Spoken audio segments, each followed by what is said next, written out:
ईशा करने वाली है जीजाजी का पर्दाफाश। जी हाँ दोस्तों, तो चलिए आपको बताते हैं सीरियल पति ब्रह्मचारी के आने वाले एपिसोड के बारे में। तो आपको बताते हैं कि ईशा को पता चल गई है जीजाजी की सच्चाई। जी हाँ दोस्तों, तो पता चल गया है ताई माँ के ऊपर गलत ड्रग सप्लाई आरोप के पीछे किसका हाथ है।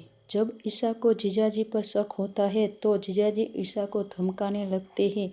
तब ईशा बहुत मुश्किल में पड़ जाती है, लेकिन ईशा हिम्मत दिखाकर वह सबूत इकट्ठा करने के लिए निकल जाती है और वह धीरे धीरे ड्रग्स की कड़ियों को जोड़ती है। तब उसे पता चलता है कि जीजाजी ही चोरी छुपे ड्रग्स घर पे लाते थे और टिफिन के जरिए सप्लाई करते थे। अब ईशा के मन में यह सवाल उठ रहा है कि कैसे वो जीजाजी की सच्चाई घर वालों के सामने लाए और ताई माँ और सूरज को जेल से कैसे रिहा करवाए। अब देखना यह है कि क्या ईशा ताई माँ के ऊपर लगे ड्रग्स सप्लाई का आरोप गलत साबित कर पाएगी। क्या वो जीजाजी की सच्चाई सबके सामने ला पाएगी।